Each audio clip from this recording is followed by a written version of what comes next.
Hi, David. Nice to meet you. I would first like you to present yourself to our viewers. Sure. Well, my name is David Cendon Garcia. I'm the news editor and podcast host at EU Startups. We're a continent-wide publication for startups and tech news.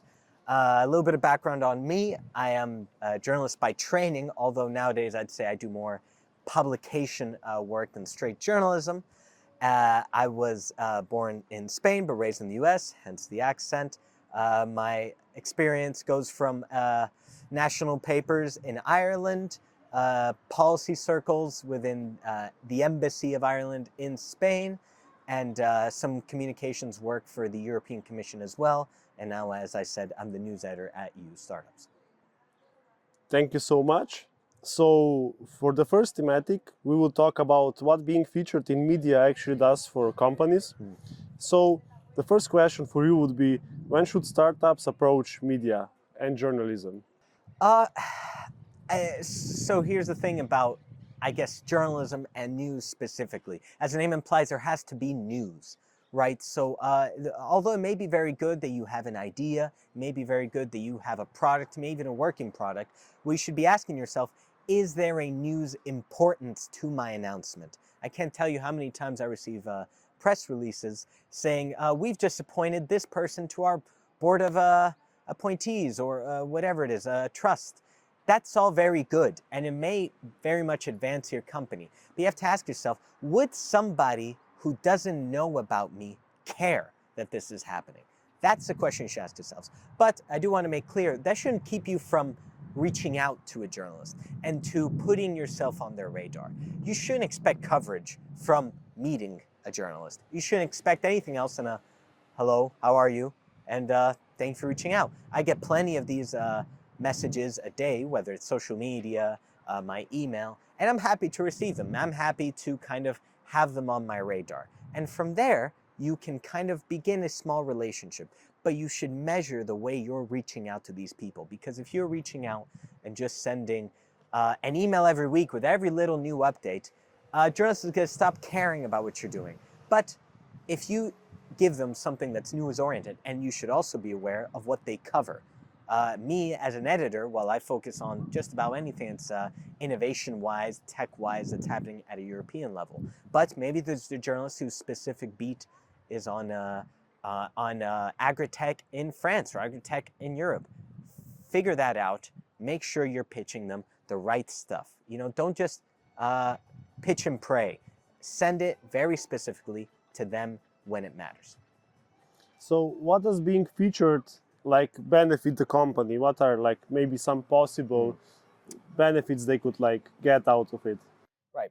So it's a difficult question to get an exact answer to, because our main audience, and I'm free to say this, are investors. So they care about what a company is doing, and it's very likely that if you publish an article and you get it, well, we publish an article and it's on your company on something that's happened, it's very likely that investors will be aware of you and will be interested in maybe providing funds to your company.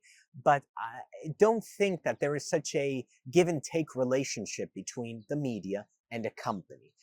What you should be looking from journalism, from publishing, isn't so much how many follow-on clicks are we getting to our website from the article. While that is important, what matters in getting coverage is in making sure that the ecosystem is aware that you exist, is aware that you're doing work and that you're advancing.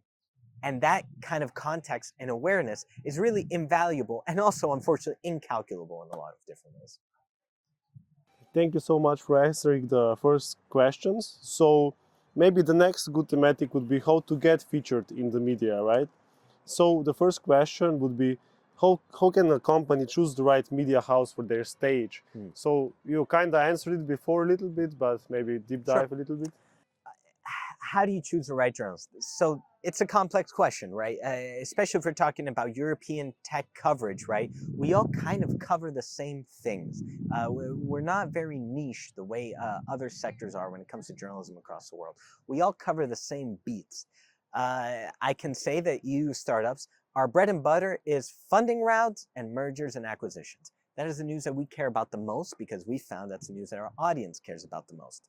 So if you're pitching to youth startups, you should care and you should prioritize if you have news about funding rounds and mergers and acquisitions. Then again, I'm pretty sure every publication is interested in that type of news. From there on, you just have to do a bit of study. Now, this might sound like a lot of work, and God, I don't want to read 40 different articles from 20 different publications, but you don't need to. You can look at the 5 last articles from any publication, and you'll get a good idea about the things they cover about. You can even look at the subsections that they divide their articles into, and that gives you an idea of who to pitch to. From there on, it's a question of specifically finding someone.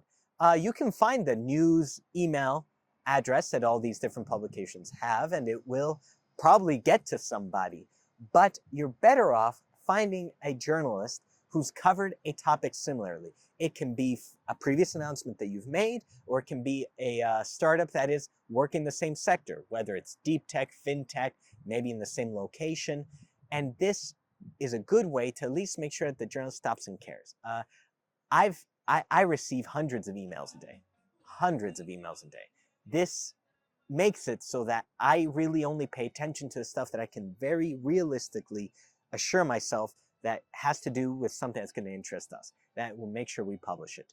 If it doesn't, then I might not even open the email. So it's best to be direct, not be too fluffy with the pitch. You know, the shorter the better. If you can give me 2 sentences with a PDF attached, tell me this is what it's about, this is why you should care, and maybe some context, then I will open it and you will be able to make better use of your time when it comes to media outreach.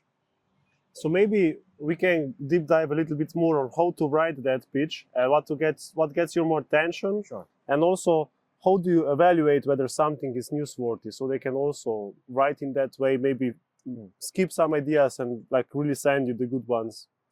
Yes. So how to write the pitch? You know, I've heard so many journalists and so many PR people give different answers to this. And unfortunately, it does kind of have to do with a personal element of how the journalist, how the press relations manager, whoever it is that you're sending it to, likes to receive information. But if I could give a general rule, it would be short, succinct, in the sense of, you know, you don't have to pander too much to me. You don't have to be like, oh, David, your news coverage of this was so great.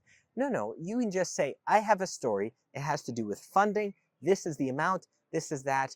I am open to any questions you may have. Attached is the press release, if you have it. If not, then you're asking the journalist to reach out to you for further information. This adds another layer of complexity in terms of the journalist has to care enough to reach out to you.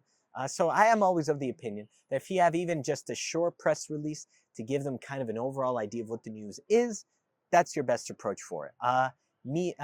Visuals wise, include a picture. Include a picture. Don't make me have to go to you and ask, well, what's the team picture? What's a product picture? Whatever the different media visualization aspect of it is. If you know that they publish video with their articles, go ahead, include a YouTube link or the video within it. Make the journalist's job as easy as possible from the get-go so that they have more time to develop the article with you alongside you.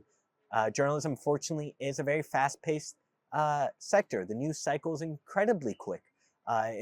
Another tip would be, unfortunately, if the journalist hasn't covered it within the first 2 days that you sent the news, it's probably too old by then. Don't expect any coverage a week from after the fact. It's not a personal thing. It's just, unfortunately, maybe the news cycle was too filled, there wasn't time, or the journalist just didn't care.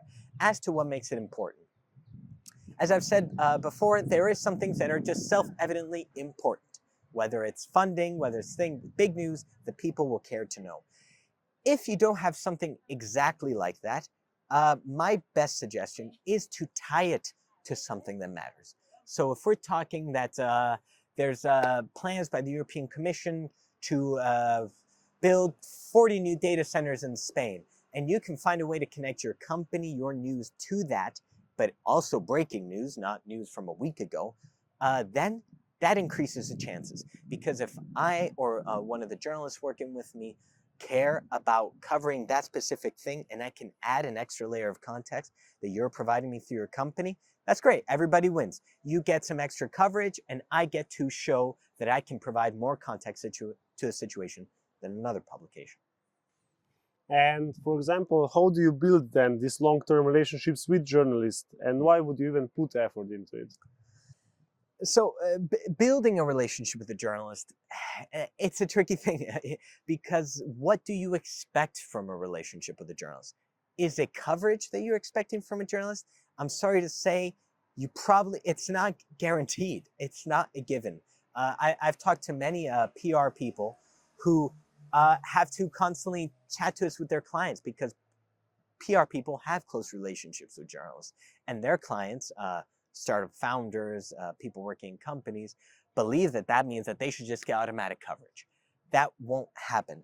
But the advantage in it is that the journalist is aware of you. And we are in a sector that is very populated. There is competition. You probably aren't the only company that is doing that specific thing. So a relationship with the journalist makes it so that if I need to reach out for maybe a quote, I need to have some kind of context on a situation, right? If I pull it back to the previous example of data centers, what does that then mean if I need to have understanding of what data centers will mean for companies in Spain, in France, wherever it is? Reaching out because I know about you is probably the easiest thing for me to do than just having an open call saying, oh, startup founders in deep tech, AI data center innovation. No, I know of one because they've reached out to me. They have a relationship with me.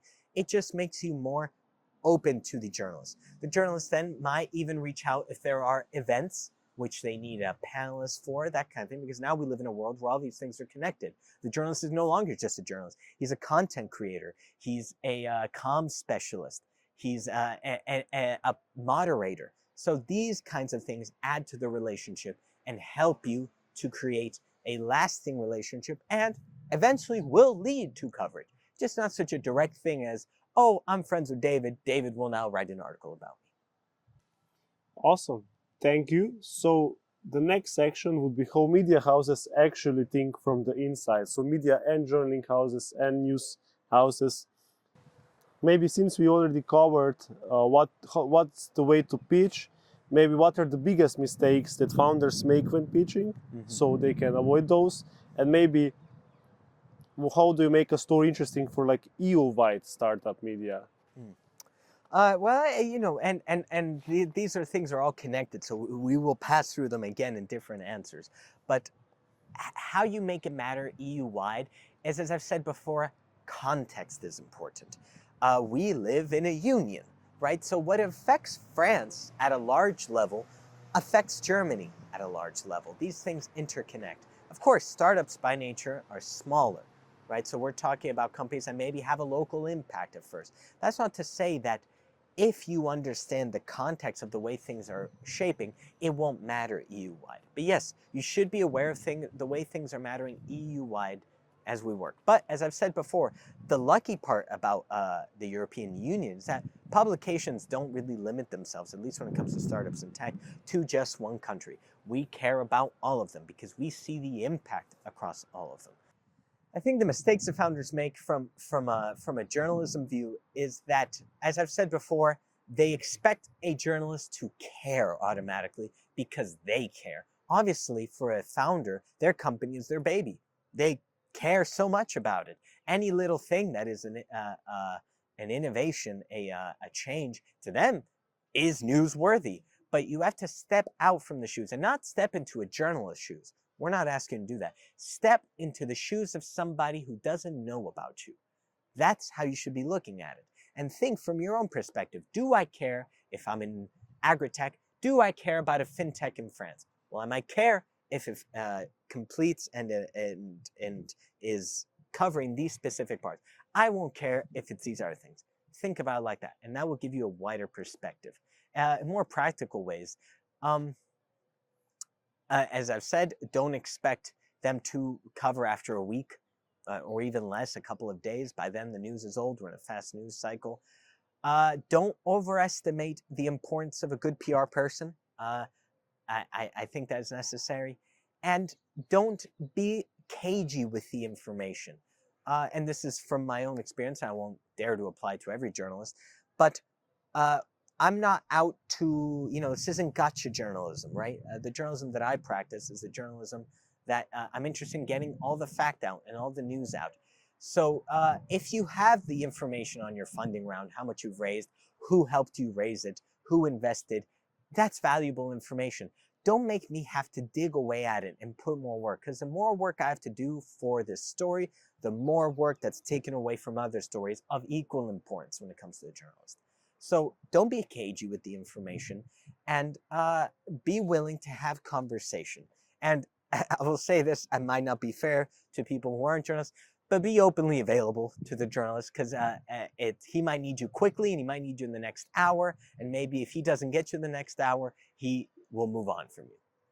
Maybe here when you were talking also about European Union, so how to decide what should be published like on the EU-wide story versus locally, because sometimes maybe you will get more effect locally, but also on the other hand depends probably in which part of Europe you are, because in Slovenia locally might be less work than France locally. Yes, well this is important to know where the publication is based. We are in Barcelona, EU Stars is based in Barcelona. We, by nature, have a large Spanish audience. We take that into account. We're based here. People know about us here. We take that into account. And if there's a slow news day and I'm faced with two stories, one is a Slovenian company. It's raised 200,000, which is little in the way funding rounds work, versus the Spanish company. It's raised 200,000. I am probably more likely to say, let's run the Spanish one first or at all, because I know that there's a larger audience. So it's important to know locally where these companies are based and where the journalist is based, because the journalists themselves have contacts, have a following, and it's most likely based, or a majority of it, where they live. So if the journalist that is covering these beats and is interested in these stories is based in France, then locally he will have more of an impact in France, and he will be more interested in a story that comes from France. So maybe now that we're talking about the geographic region, what about now like the story? So for example, you said the founding, but also you have different founding grounds that could be interesting. Then maybe negative news. Could you use your negative news, something bad that happened, for exposure? What is the best stories that like you are trying to find, and maybe what we can expect if you have any ideas for trends in 2027, 2026? Okay. There's like 4 questions in that question, so you're probably gonna have to remind me to cover some. But in terms of negativeness in a company and how to turn that into news, the worst thing can happen to a company is that it fails, right? It doesn't get enough funding, whatever is a campaign, and it falters. That is valuable. And we at the EU Star Summit, which is our yearly event, we have the yearly fuck-up panel. We don't call it the fuck-up panel, but that is the essence of it. And the idea is, let's get people on stage who have failed, and what are the lessons they brought in from that? And there are many lessons. I believe that the process of failure is a process of learning, and it's valuable. Many of these founders, will fail and come back, because that is the entrepreneurial spirit in the essence, right? Is continue and continue until you can't anymore. And so how does that benefit them also? How does that benefit them? For example, if you expose your failure and your bad news, how could that also help you? Is there a way? Yes, I think it's because you show that you have history in the ecosystem and you understand the way things work. Even though you failed, you understand probably why it failed. And I'd say second-time founders, and I think you ask any second-time founder, have an easier time getting funding than first-time founders, even if they fail. I think that's because they can prove that they understand the way things work and that they're going at this with history. So yeah. Okay, so now about what are like also like trendy stories that we can expect 2026, 2027? Well, trends. We're living in the AI age right now, the AI boom. So it's the cheap answer is AI, and that will of course continue to play out. But I would say it's AI adjacent. It's not AI for AI's sake, but how is AI interweaving itself into established sectors? health tech, fintech, space tech, right? And how is it advancing? Because there's worries about the AI bubble, and who knows, maybe when you're watching this, it's already exploded. But this is important in stories that will be covered and trends that will continue on. Because right now, I think we've gone from maybe 20, 30% of companies were AI based. We're now looking at 80%. And this is a rough figure, of course, but AI is incredibly relevant. But the fear of AI is also incredibly relevant. How are companies advancing, but also putting safeguards in? And this enters into economic context. This enters into political context, self-hosting, things like that. Everything that matters into European autonomy is playing into this. So I would say AI, but I'd say AI coupled with larger established sectors. And what about any other more expensive answers? Is there any? Expensive answer. Yeah, you said it might be a cheap answer. Oh. Okay. I will say defense tech. Defense. We've had, not to name check other medias, but there's Resilience Media. They have established themselves just in the past year or so, former TechCrunch writers, heavy hitters. And what have they done? They have made an outlet specifically focused on defense tech. This isn't an accident. This is done because we are seeing in journalism the rise of defense technologies within Europe. This is, of course, influenced by the war in Ukraine, which is largely supported through arms manufacturing in the European Union. Germany, for example, is a large provider of this. A lot of startups that have an idea and automatically are getting contracts to Ukraine with the Ukrainian government. So I'd say defense tech is something that's going to be kicking up a lot, and coverage is going to be kicking up a lot. Do you have any examples of companies achieving their goals by being featured in journalism and news? Yes. Or maybe some results, anything like that? Yeah, here's what I can say. And of course, that's a difficult question because it's rare a company, I would say, oh, your article made it so that we got this investor or that. Because it has to be said, there are many of us and we're all covering similar stories. So to say specifically EU startups helped me get an investor, helped me develop a relationship, that's very difficult to quantify. But we have seen, in large extent, companies grow with us.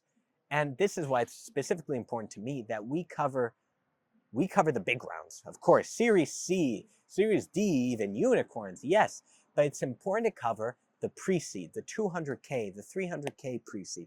Why? Because that coverage helps them kind of enter the ball. They enter with their pretty dress on and people care because they're like, oh, okay, EU Startups has brought this out, that 200K pre-seed funding round with this company. And with that, they, of course, take that as they push forward the free advertising that they get from journalistic coverage. And that pushes them forward. That opens investors up to them. And they move on. And next thing you know, they have a seed. And I can tell you for a fact that I know this works because they contact us and they say, thank you so much for covering our pre-seed. Not a lot of people did. By the way, here's our seed. And since we covered their pre-seed, they're likely to give us the exclusive because we helped them out and they want to be shown to be loyal to a publication that helped move them forward. So you will see that effect, but it's difficult to quantify and say that they got Antler to invest in them because of us. That's difficult, and I don't think any publication can tell you that directly. So that is the finish line of the fourth part. So now we're going to the fifth one about EU startup insights and industry observations. Mm-hmm. So maybe you could explain us what is the best way for companies to follow relevant news and connect themselves to the news. So you mentioned before, for example, if something major happens and you connect your company to it, you're more likely to get featured. So what is the best way for companies to follow this relevant news? Because you have to be quick, as you said. Yeah, well, you and I chatted about this previously, and I do believe that's a particularly sticky question when it comes to the European tech and startup sector and coverage. Why? Because entrepreneurs, as a nature, startups in their nature, care about themselves primarily. They care about their success. They care about how well they're doing. It's not usually until much later when they're a unicorn that they decide to give back and to give wisdom and to give resources. This is natural, but this is difficult then when it comes to them caring about wider coverage, right? So the question is, How should they follow news coverage? Of course, most will say, I care about my company being covered and I care about maybe my sector being covered.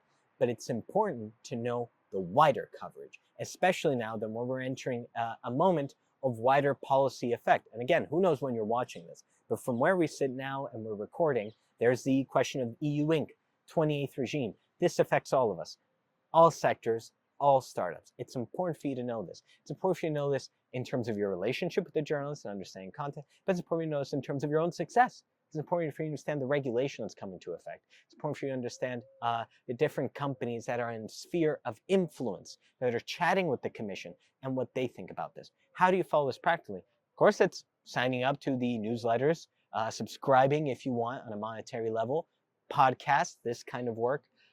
There's aggregate sites that pull in together different companies' coverage into one and they source. I'm not such a fan. Usually these are AI ran and will make mistakes. They hallucinate links. I've had people talk to me and say, oh, we can't find this link on your website. That's almost because the AI hallucinated. We never covered it. So I don't support it, but if that's something you want to do, you can. There's Feedly is a program that I use quite often to keep an idea of how everything is going. It gives you the articles listed from different sources. You can have a quick look. That's how I would recommend doing it, and the why is important. But how can you, for example, follow it so you can then find the news in the same day, connect it to your company and send it to journalists to cover it in that way also? Oh, I mean, it applies the same way if you're talking about national, international, political, economic news. You just have to train yourself to be media aware. You have to find publications that you trust, which nowadays I know is a hot topic, but you have to be able to find them and trust. Or if you want to go more individually, and usually for very successful journalists that can work, follow a journalist and what they're covering. Me, myself, I cover, you can see what I cover. It's a innovation, startup innovation, but I'm also reposting other journalists' work, other news, because I'm aware and I know the people that are looking at me and following me care not only about my coverage, but general news about what's going on in the sector. So you have to find talking heads and you have to trust them and you have to be there with them. You have to set alerts and to put on newsletter.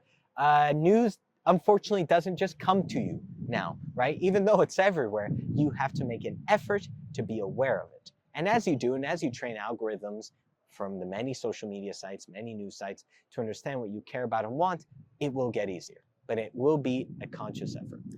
So for example, if I find a company that is not trustworthy, so they can like post whatever, I expect they will cover me easily. So, like I will have an easier time. See. So is it worth it to do that? And what are the consequences? No. It's a tricky question because it depends on what you want out of it. I'd say there are more negatives than positives. Positives are you get covered, you're open to an audience. Great. If the publication doesn't have a good history of credible sourcing of fact, doesn't have journalists who have some kind of experience, some kind of history with them, you are risking putting yourself in the same negative light that they are. And eventually, when they get called out, most of them do end up getting called out, or they failed, your company, your news is linked to that failure. And that's not good. And most likely, the people that look at that news aren't probably people that have experience, wisdom, or the right connections to be helpful to you. The ones that do are with the established publications. Startups has been alive for more than a decade, and there's many of us. I don't know when you're watching this, but hopefully we're all still alive. That includes EU Startups, that includes Tech.eu, Tech Funding News, Sifted. These are all ones that matter. Vespi, they do some good coverage. This should be the initial outlets that you're looking at and want to get coverage from, because there are a lot of sites that will publish anything you send them, and that's a fact. Send it to them, they will publish it. They're easy to find, but there's no real depth in that. There's no conversation with a human being. There's no context being put in. They're just publishing what you give them. And honestly, you'd be better pressed to publish that yourself through your own channels. The people that follow you will care more. And the last question would be, what are some interesting startup or industry statistics that you noticed from your interviews? about European startups, about European Union, anything like that? Sure. Or maybe useful tips or Yeah. common practices, whatever interesting that you noticed. When, as I've said at the beginning, I'm also the podcast host, and I have the privilege of usually chatting with very successful founders, most unicorn level. I've found that these founders, that most of them began their companies in the early 2000s, are the strongest supporters of European autonomy when it comes to our relationship with the US, when it comes to our relationship with China. Why? Because they began at a time when there was no choice but to take American funding, but to go to Silicon Valley in order to succeed. And they made the bet and the choice to move back and to invest in Europe, to make jobs available in Europe, to try to push forward their knowledge to create new startups. And that surprised me because, in a way, I had assumed that these founders would be the ones to kind of be the most supportive of European and American integration because they're the ones who had the most help from the US. But they're not. They are the survivors, I think, of that legacy. And they're the ones pushing that forward. And that's trickled down to the point now that I talk to companies that are just beginning, founded this year with barely pre-seed, that are already saying that. They're saying, no, we want to be in Europe. We are proud to be in Europe. We are excited to hire within Europe and to take European money. That surprised me. In terms of sectors that are moving forward fast-paced, I've mentioned defense tech. Space tech is really pushing itself forward. Data center autonomy is pushing itself. This applies to everything. The European autonomy question.